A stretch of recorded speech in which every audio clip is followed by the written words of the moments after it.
Hello YouTubers, Charles here. I'm back with more of my Minecart Station Tutorial videos.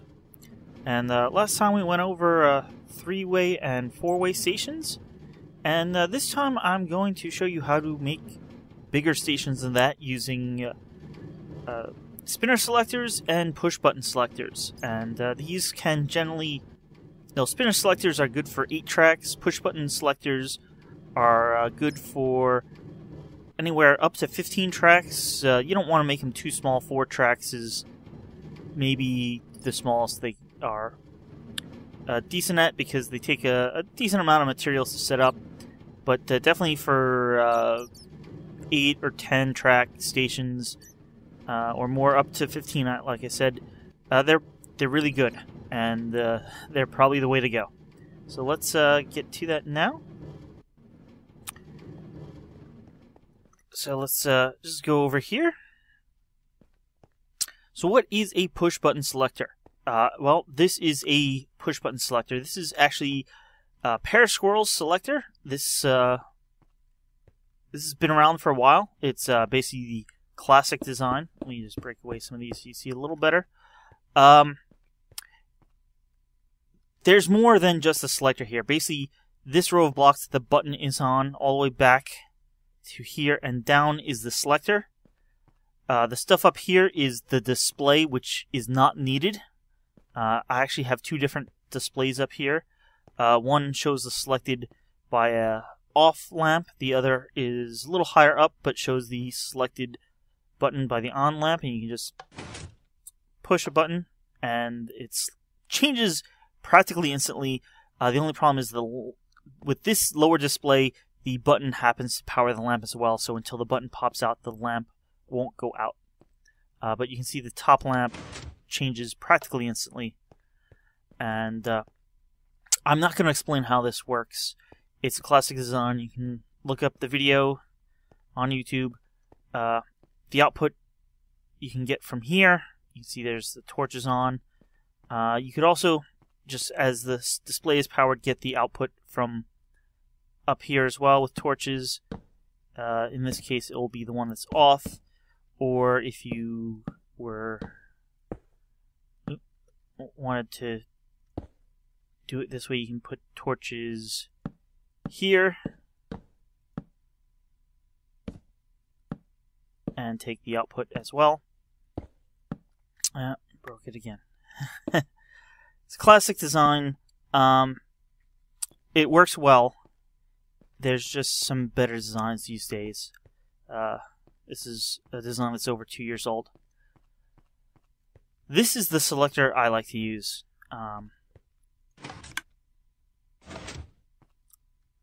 This one is based on pairs of droppers. Both of these are what's known as RS nor latch arrays. There's a bunch of latches, and they're wired up, so pressing a button resets all the latches and then turns one of them on.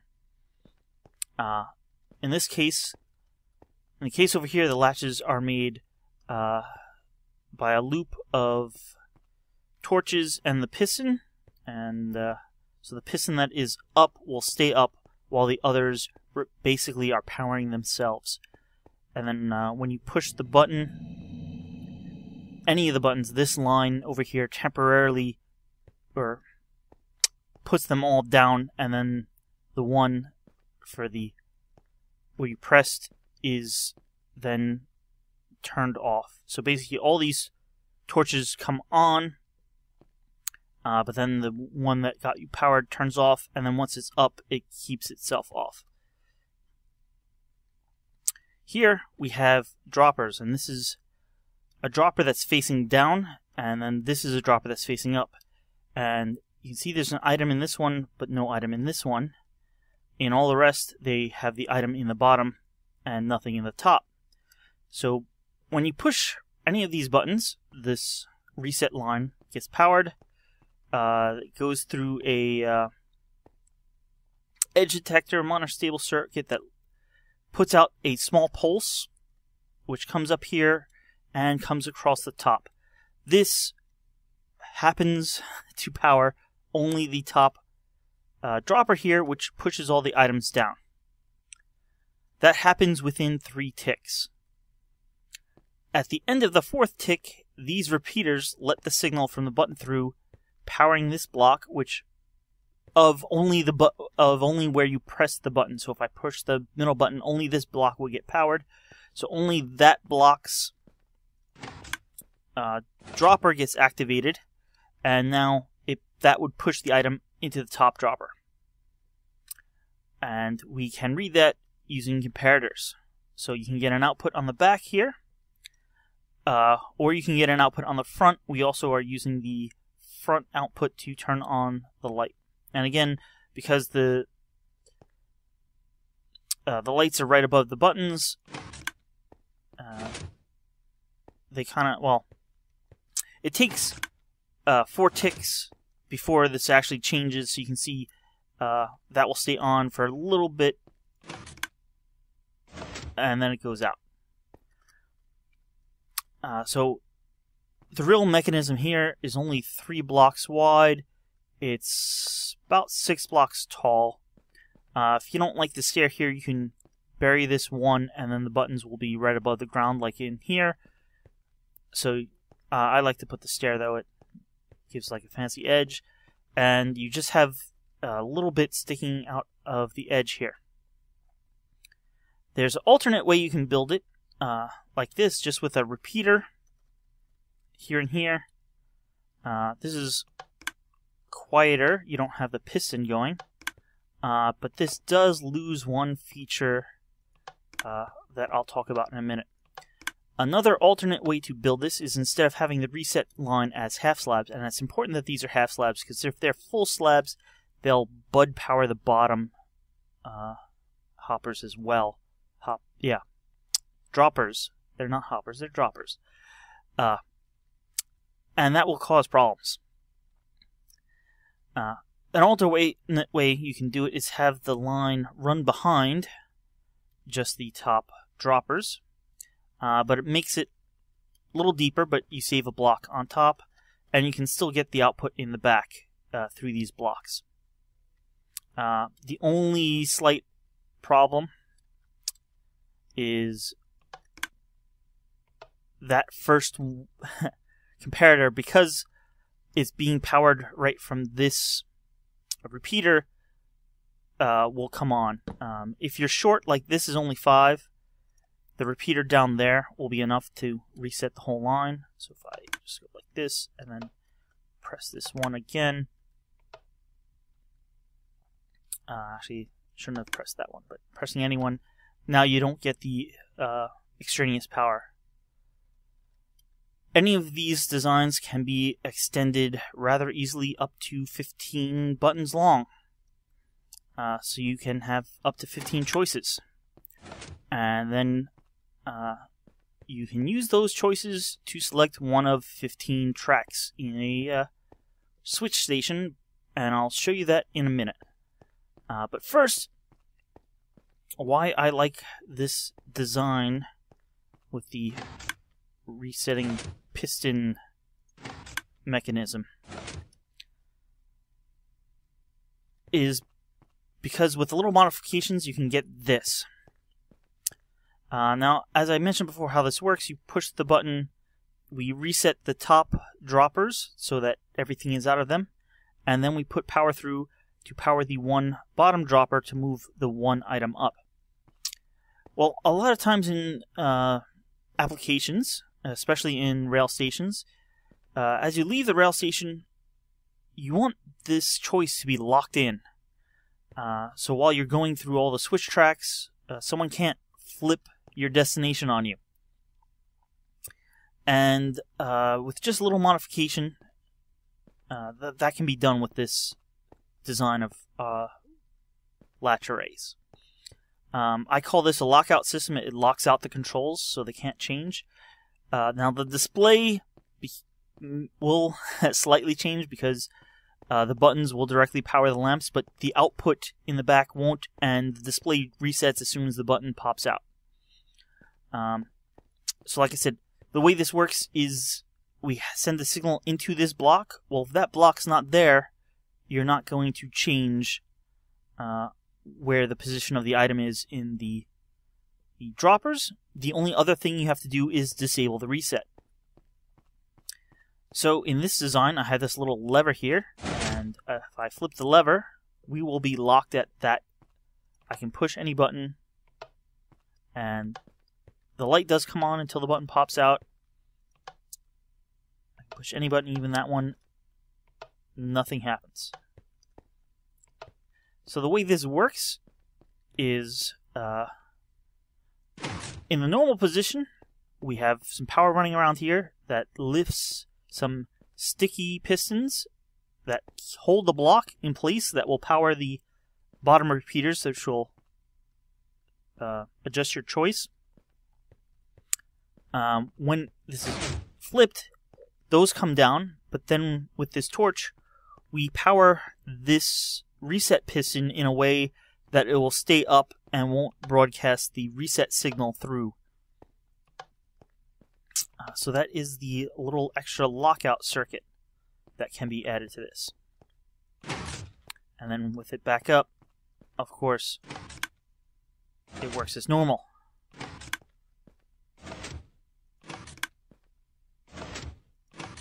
This, again, can be extended up to 15.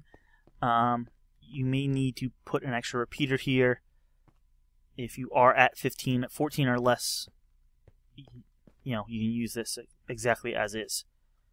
And that's the RS Latch Array with lockout, with the dual dropper design. Fairly narrow. I mean, this is basically as narrow as a design as you can get. And I don't have it here, but yeah, you can just have the output on the back.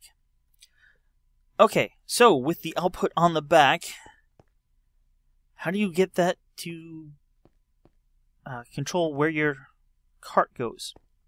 Well, there's a few ways of doing that.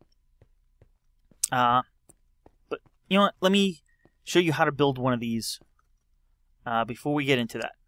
So we're going to build this design here, and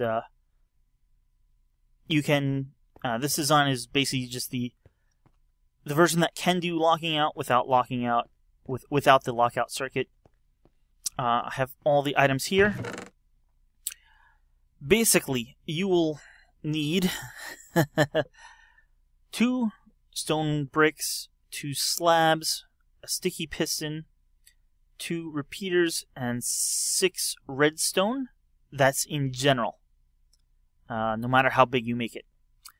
Then, for each selection, you will need 1 stone slab, 5 bricks, 2 droppers, 1 comparator, 1 repeater, 2 bits of redstone, a button, a lamp, and some item. I have a seed here, but you can use a brick or a block or dirt or whatever, any item to put into one of the droppers that gets moved up and down. It doesn't need to be even the same item for every row, it just needs to be a particular item.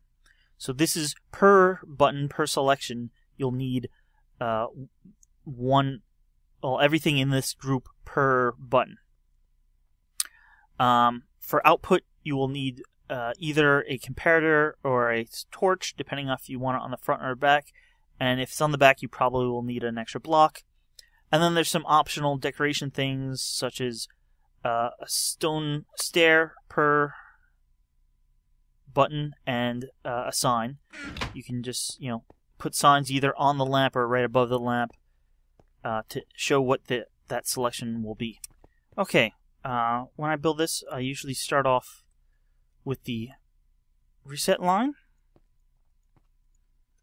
So we're going to make a 5-button version.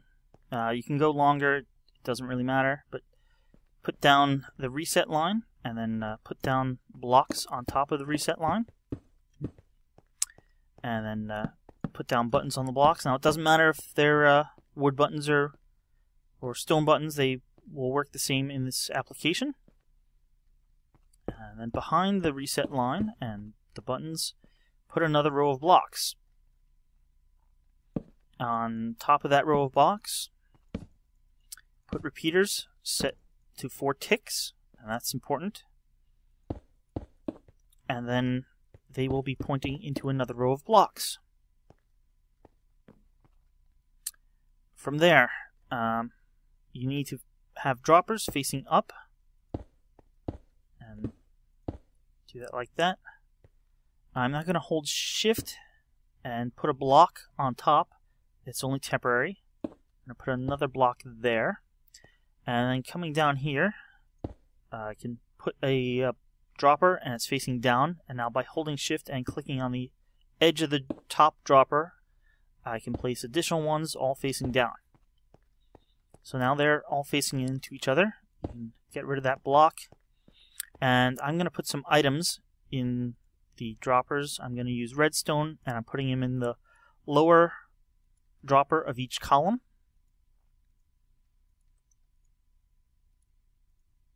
It doesn't need to be redstone. It can be a block or any item you want to use that you have excess of.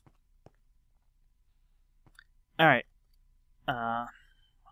Going to now hold shift and put blocks right along the lower droppers.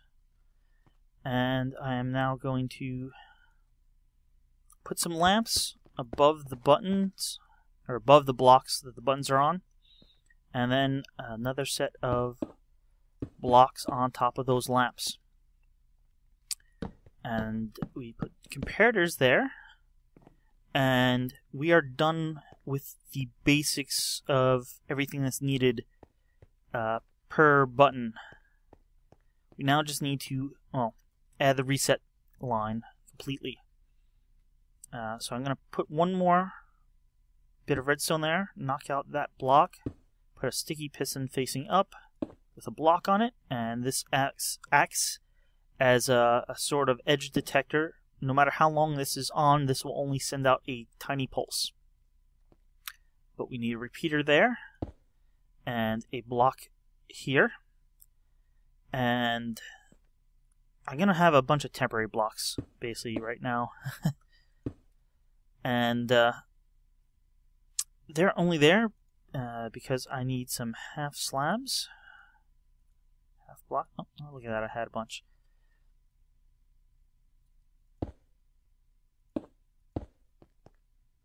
So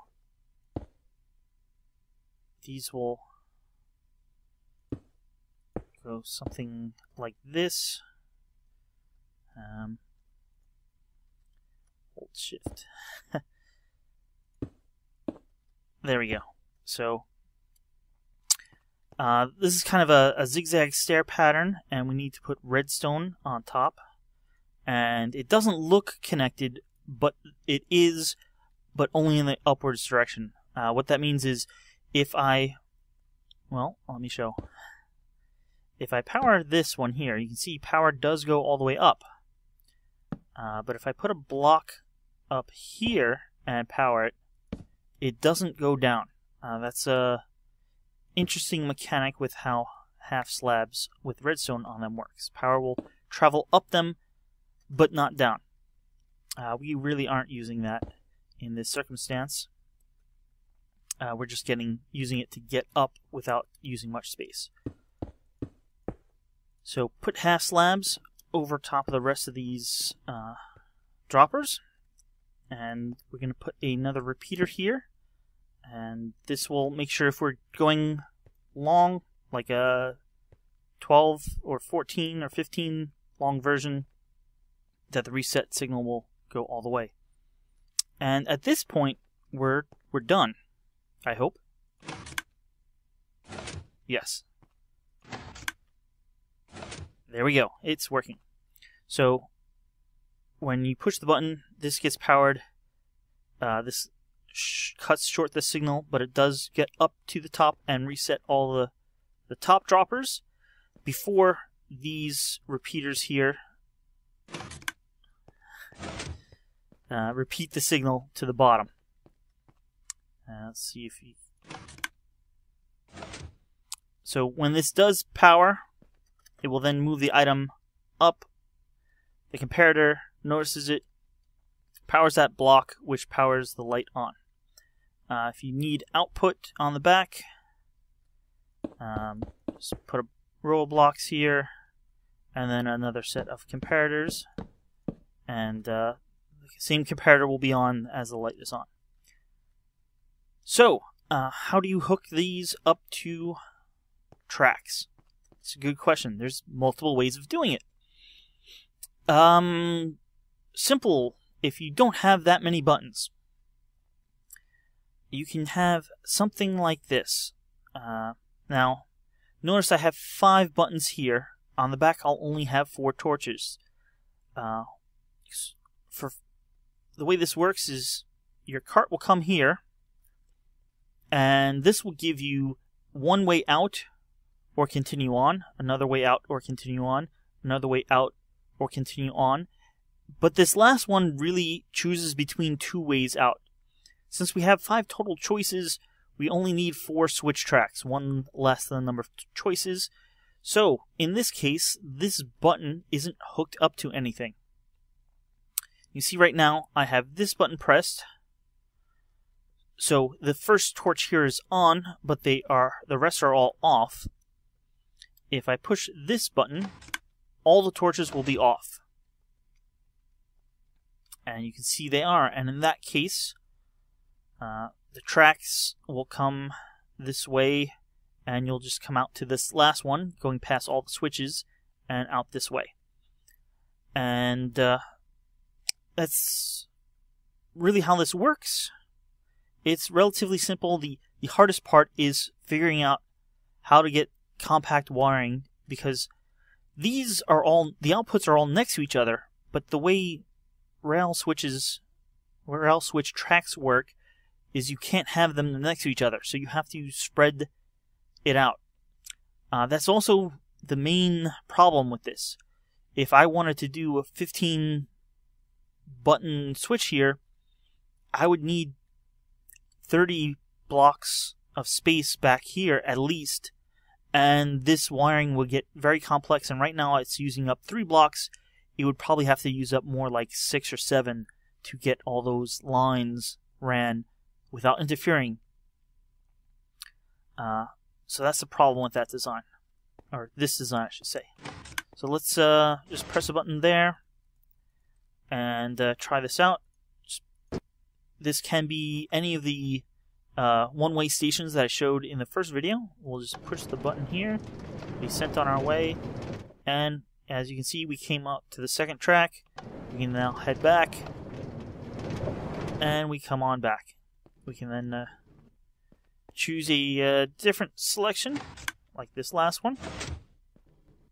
Get in, head on our way, come all the way out here, and then coming back works just the same. So, as I said, the problem with this one is width. You'll need twice the width as the number of buttons you have. So then, well, what can we do about that? Well, one of the possibilities is, let's fold it on itself.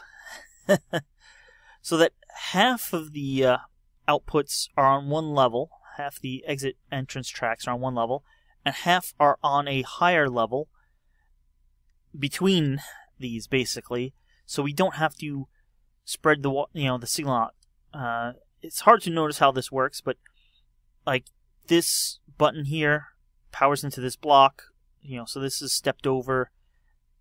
This one here is stepped over, so the center one is basically straight, and then each one is stepped over more and more. But if we could, have this in 2 layers and just have the signals go either forward or, to the one layer or up to the second layer, that would save space. So this is that concept. Now I have 6 buttons here because it just works out a little better, showing it with an even number. But you come through here,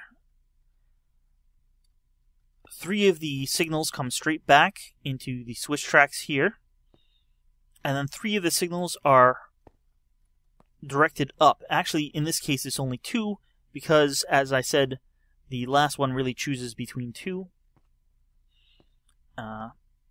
But So the torches propagate the signal upward to the second layer. So from the top, you have tracks every block, just as you have buttons every block. I have a fancier little station here, but it basically works the same way. Every other block, like this is on the first layer, this is on the first layer, this is on the first layer, this is on the second layer, this is on the second layer, this is on the second layer. Like before, this last one isn't actually hooked up, but because we now kind of flip upon ourselves, when you select this one, you actually come out furthest to the left, even though it's the furthest to the right. So let's select this first one and get in our cart here and see how this goes. We should come out right here, and we do. And then coming back, we just head back. And the way this is set up, it automatically collects our cart for us. If we now press this next one, we'll go up to the second layer. So we come through, come up to the second layer, and notice we're not the last one. As I said, that the rightmost button comes out the leftmost track, but you can see we come up to the second layer. Coming back here, we don't go back down the same way, but instead we basically have ourselves dropping over the return track like that. So we come back and we drop down right onto the powered rail there, which sends us back.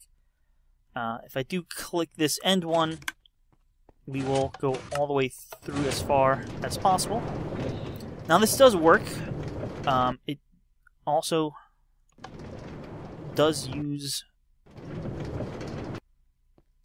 less wiring here. You can see we just have repeaters and torches, so really we're only 2 blocks deep after these comparators, so it is a little smaller. The problem is, if you had 15 options, you'd still have to ride 30 distance on the tracks on the cart to get out through all the switches. In fact, it's further because you have to have this extra little bit to go up. So it still takes a while to get through a switch like this. But otherwise, it's a little better. So this is what I was using for a bit as kind of the easily made but relatively compact. Now I did have one other option that used some mechanics, basically sliding tracks with pistons, opening up a hole that you would fall down, and that would let you go through, that would have you a switch basically at every location, because a hole would be opened, the track would be moved, you would fall at any possible location. The problem I had with that is it used a lot of pistons, and it used some mechanics while valid.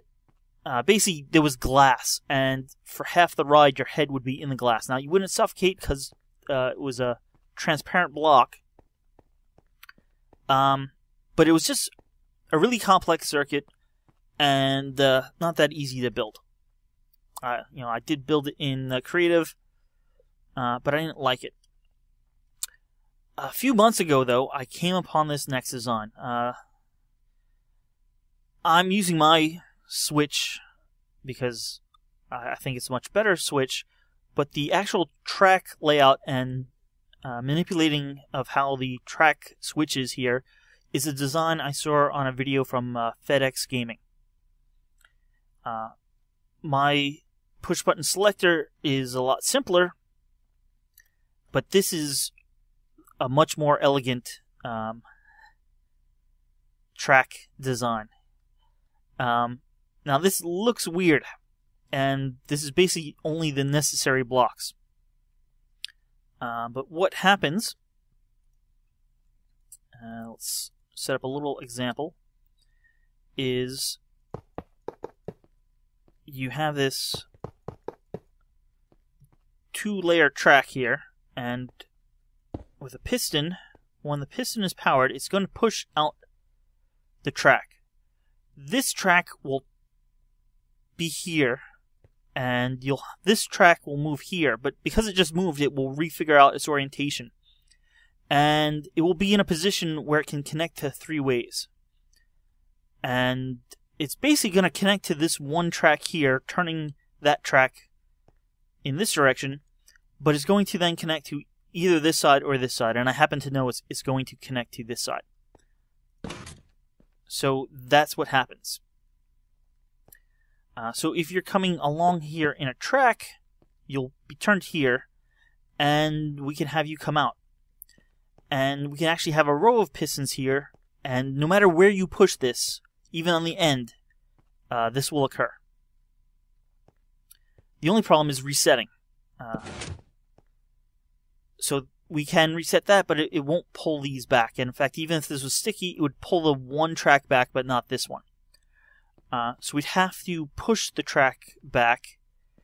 And basically, the way it works out is you need a double piston extender. And instead of just continuing or going down on the angle, you kind of have to have a drop off. But it all works out. It turns out that this is directional.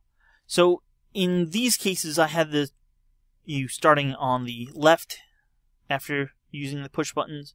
Well, this one, you have to start on the right if you're facing east. If you want to have the push buttons on this side, well, you still have to have this part from south to north, which is, you can see I'm facing north right now. So you'd come up this way if you want to have the push buttons on this side. Similar thing happens if you're doing it kind of an east-west orientation, or with the buttons facing north or south.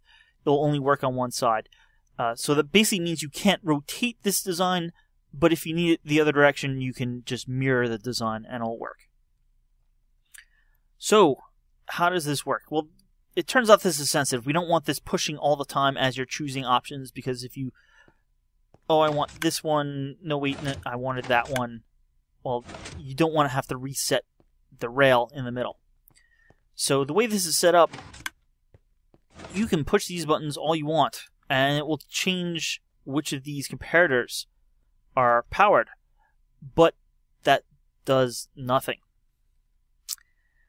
The way this actually is working, or set up to work, is when the cart comes by, when you're in the cart and you're leaving, your cart will roll over this sensor here, this pressure plate track, detector rail, that's the official name of it. And it will power off this torch, which will power on this torch, which will power these pistons here, and they will push down, all of them, to behind these pistons. And that will let power from whichever one of these comparators is powered through, and activate only one of these pistons, pushing out the one track you selected. And the track will push out to here, you will roll to the edge and fall down. You won't get hurt though, because you land on a slope track that happens to be powered to give you an extra boost, and you'll come on out here. Then coming out back in, we use a lot of powered rails, but in that kind of configuration, the way the track turns is related to the way rails and carts will move when they come upon a weird situation like this. So, if I am in the cart here, I will automatically wind up going back to the start.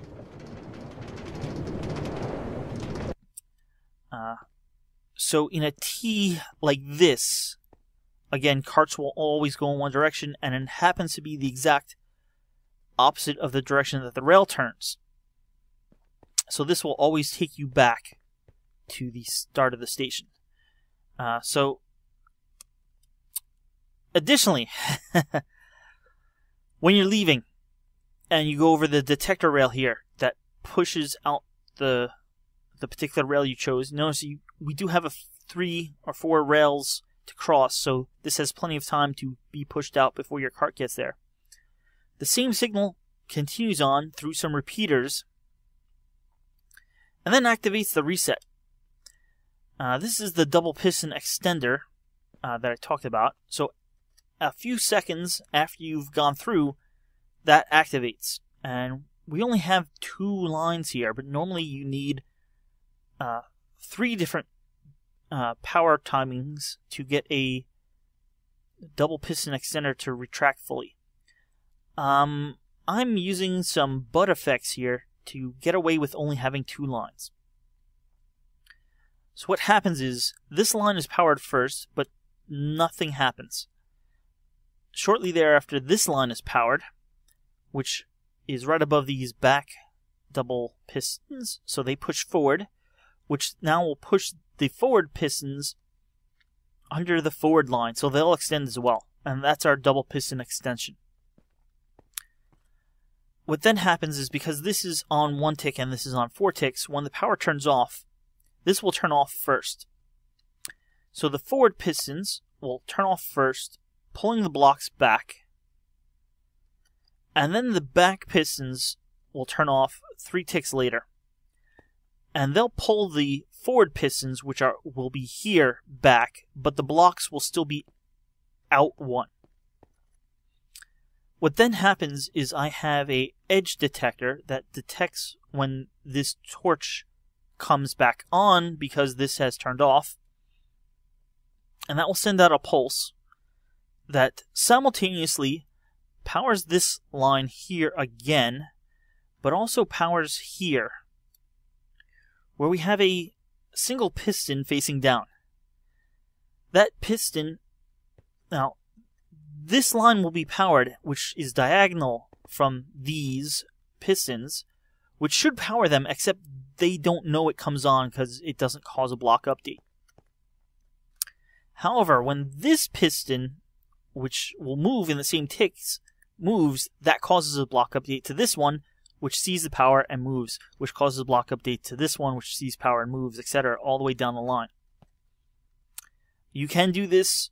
This can be extended for up to 15 blocks, or 15 track options. This is about the fastest way you will get through a station switch. This is only 5, so it's not really, you would never really use this for 5, you'd use this for 8 or more. But this is just an example. Let's show you how it works. I will pick the center track, and I will put, I'll press this button here is not necessary, this button is the testing button only. So I'll push it and we'll see everything work. So that pushes out, and then a few seconds later, the double piston extender pulls it all back. We'll now ride through it on a cart. Pushes out, you fall down and leave. And you see how that all works. Now this can all be covered up. You can put another lower layer of blocks underneath this, covering up all the pistons. This can all be covered up. You need 2 blocks here because you'll drop, but you can fill out this one across. You can put a wall here. You can even cover up these pistons. Only the heads of these pistons needs to be exposed. So you can make this all look nice. This is just the bare minimum to get this work. This is one item. In my case, I have a non-stackable item, so it puts out a power of 3, so we can get the power all the way over to this repeater that's on 2-tick delay. There's also 2 1-tick delay repeaters to power this line the second time. Let me show you that a little better. So power, power, off, off, and then it gets powered again off of this edge detector.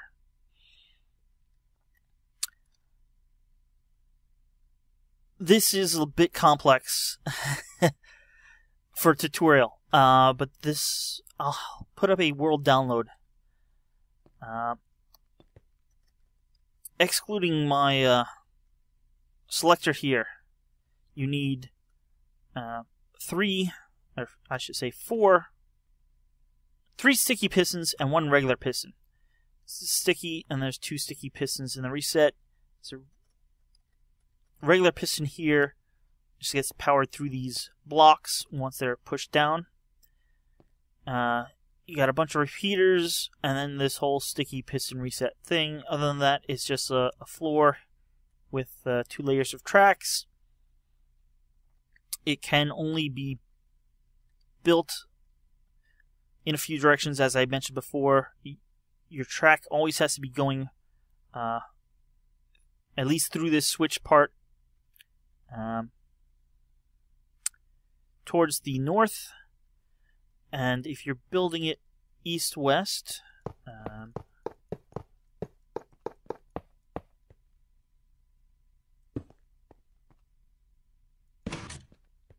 you always have to be going towards the west. But it doesn't matter if you come up on this side or you have everything all flipped around and you come up on this side.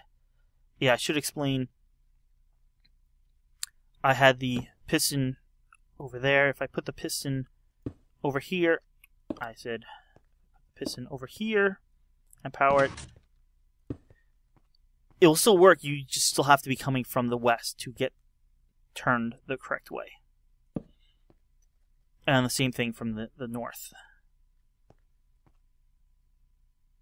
It doesn't matter if you push from either side. You still have to be coming from the south to the north, or from the east to the west. So if you want to flip this around, you flip it, you don't spin it, and you just have the rail coming up this way, and your buttons here, and all those going out this way. It will still work. So that's push button selectors. I mentioned spinners. Spinners are another thing. They're new to 1.8. I call them spinners. Items in an item frame. You right click and you get a signal using comparator off of them. They make choosing one of 8 items or one of 8 tracks really easy. In this case, I'm using a sword. So this way is 0, or your initial position. An arrow would point the same way. Here is a simple 8-track selector using something like this. I have these color-coded, and they match the color-coded tracks in the back. You got red, orange, yellow, and as I flip it, you can see these torches are going off every time. And pink, that one goes off, and you get sent out to the pink. And then when I flip it back to red, they all come back on. The circuit is rather simple here. When it's on red, you'll get one power of output, and then as it turns, you'll get more and more up until a total of 8. So we start with all the torches on. When we go to orange, we now have 2 power, and that turns this off. When we go to yellow, we now have 3, and that is touching here and turning this off. The thing is, if we just continue to cross, well, turning it to 4 would just power the top of this block, and it wouldn't turn off the next one. So what we do is we use another comparator to copy the power that's going into that block over here, which also powers this bit of redstone at the same amount. So that when we do turn it one more, this gets powered, and when we use another comparator to power the front the same way and turn off that torch. Basically, it's a very simple pattern. Once we're past the initial, all the ones coming back are between the blocks, where the ones going forward, let's call that direction, are on top of the blocks with redstone before and after them, and it just repeats until we get here. That's just a hole. Ignore it. So, very simple circuit. Works well. The only problem is, the problem I mentioned before, is you have spaces between the tracks. So, it's 8 output or input tracks, but it's 16 blocks wide at minimum. You're actually a little more to get all this working. Speaking of working, let's just put it on green, get in, and you can see, yes, we are sent to green, and we can come back. Well, how do we make this more compact? Well, can we use this with this kind of switch track? Turns out, yes, we can. So instead of a push button selector, we now have a spinner selector here. And you can see there's torches in the back here, just like before. And this is a circuit that a few people came up with. I did not come up with this. I've seen at least 2 different YouTubers come up with something like this pretty much around the time that the comparator working with the item frame was added to the game. And this allows basically one torch to be on as we spin it. So that's red, orange, yellow, green, light blue, dark blue, purple, pink, and let me put this to purple. The way it works is there's 2 rows of repeaters, and then there's 2 rows of torches, basically. And there's 3 possible states they can be in. Either the power is like here, and both are powered, which case if the top is powered, this repeater will be powered, which will turn this torch off. Or you can be here, where neither is powered. So the bottom torch here is turning the top torch off. However, there will be one position where the bottom is powered, but the top is not, and that's because we're powering here. So if, in this case, let's say it's 7, 1, 2, 3, 4, 5, 6, 7, well, to get the same 7, we'll go 1, 2, 3, 4, 5, 6, 7, and so it's 1 spot back just because it had to go 1 spot further to get up to the top.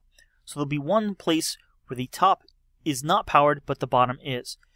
With the bottom being powered, this repeater will turn off this torch, but the top repeater is not powered to turn off this torch, so this torch can come on. And it's the only torch that can come on. And that's how this works. So now instead of having my push button selector, we have these torches, and the rest of this is the same, except I now have 8 tracks instead of 5. Otherwise, this is an identical build. But we'll leave it on purple here. I don't have the button on this one, but we'll just ride the cart through. Go almost all the way down to the end, drop, and then the reset sets off, and that's how this works. You can see I was kind of getting close to the end of, I made it through before the reset. If you go much longer than this, you may need to put in an extra repeater or 2, but that shouldn't be much of a problem.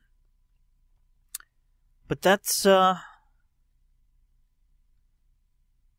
basically my tutorial here on latch arrays and spinner selectors. I probably will do one more video on stations with more than 15 ways to go. With these spinner selectors, you can do 8 real easy. With these latch arrays, you can do up to 15.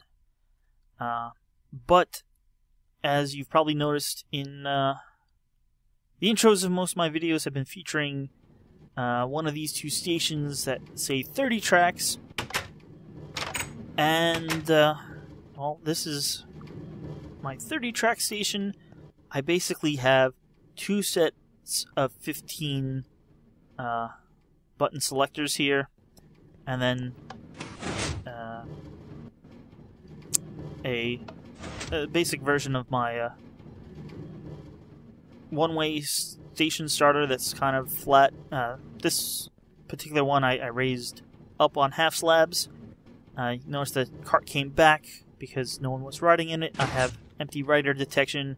I have lockout. You heard that was the lockout turning off. You can see the light here comes on when it locks out the controls.